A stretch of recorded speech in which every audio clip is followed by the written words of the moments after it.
We've all heard guys say that flirting with girls, hitting on them, or making comments about their bodies is only creepy when the guy is ugly. Some women say the same thing with confidence. If a hot guy tells me I look good, that's fine. It's harassment if an ugly man stares at me for too long. See also, here's how one beautiful woman handles men's constant stares and compliments. He has to be ugly and poor for it to be sexual harassment. See also, money does make you happier if you use a log scale. If he's cute, it's called flirting. If he's ugly, it's sexual harassment and you should go to HR. See also why you should flirt with pretty much everyone for more on this. Self-reflection is hard, but so is the real world. So let's unpack this a bit to figure out what's really going on and how you can do better in your romantic life. Flirting has to be two-way for it to be fun and not creepy. It's fun to flirt, but only when progress is exciting, important, or wanted. Flirting is only fun when both people are into it, just like making out or sex. And, I don't know, tandem skydiving. Also see Dear Confused Dudes. It wasn't a kiss if you had to grab her by the head and hold her down. It's gross when people try to get sexual with you when you don't want to. I'm not going to sugarcoat things because that's a waste of time for everyone. If you're attractive, it's more likely that your advances will be returned. If you're not attractive, people are less likely to want to be with you. Especially when you're talking to a new person who doesn't know much about you other than how you look. What's true is true. The only way to get around this is to ignore evolution, biology, and psychology. Yes, if everything else is the same, women do like tall, handsome men. But, in the long run, his ability to provide will be much more important than that. That he acts like a man and is mature. That he is a loving, thoughtful, and caring person. He's smart too. Assortative mating is greater for intelligence than for other behavioral traits like personality and psychopathology or physical traits like height and weight. Plomin and Deary wrote in their 2014 review, Genetics and Intelligence Differences, 5 Special Findings. Or to put it another way, Hollywood is wrong. Opposites do not attract. We like people who are like us in a lot of ways, from their political views to their religion to how smart or attractive they are. But we especially like people who are smart like us. But since we just met, I don't know how intellectually hot you are, and I'm going to assume you have no brain if you think the way in my heart is to say something cheap about my body or looks. So, if you're not very attractive, maybe you shouldn't hit on women you barely know.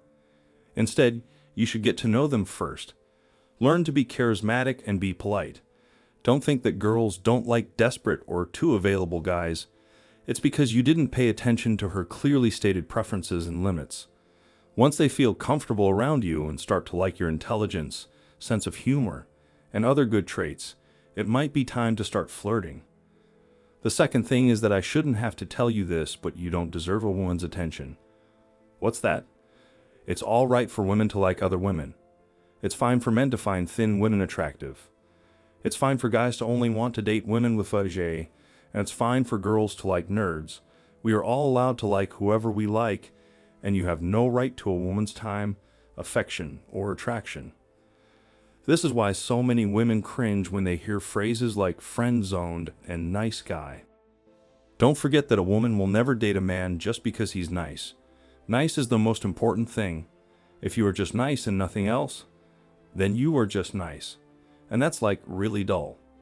If you don't think you have much to offer besides being nice, check out the advice I gave and you would be invited to more parties if you didn't stick to one person. Again, remember that you have no right to a woman's time, love, or interest.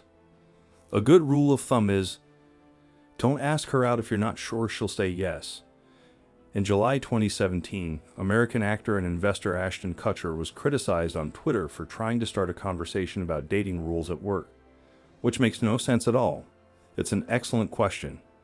We spread ignorance and fear if we don't talk about clear red lines and rules for dating at work. Employees, both men and women, may be afraid to talk to each other because their bosses are afraid to meet with them behind closed doors. Women may miss out on chances to talk about promotions and pay raises. Some bosses might be afraid to ask employees out for a drink to talk about a project because they think this could be taken the wrong way. And of course, Both men and women could get hurt by their coworkers, whether they mean to or not. We should definitely talk about dating rules and even friendship rules at work.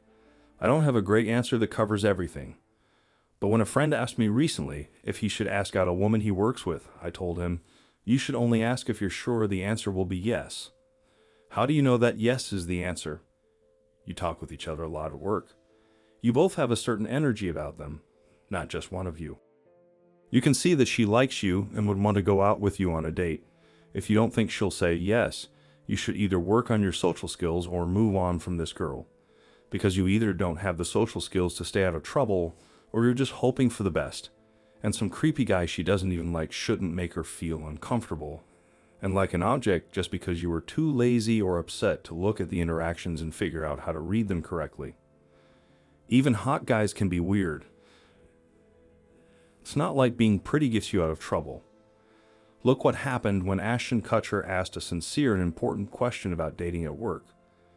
Surely, part of the reason why women don't find hot guys creepy is because of the way you think. Your mind sticks to examples that back up what you already believe. Some examples are left out or given too much justification. Cognitive biases can affect even the best thinkers in the world. And yes, if there's a mutual attraction, it's not creepy is part of the reason why women don't seem to find hot guys creepy. But it could also be because attractive men have more practice talking to and flirting with women. Communication is hard and messy, and the only way to get good at it is to do it a lot. If you spend a lot of time watching adult content and playing video games, you won't be as good at flirting or talking to people as someone who goes to bars, joins co-ed sports leagues, spends time on hobbies, and plans to meet up with friends. So that, even hot guys can be weird. I've met a lot of women, and no matter how pretty they are, it's never okay to bother them. So, it's to cut a long story short. If you don't have good looks, you might have to flirt a little differently than those hated hot guys.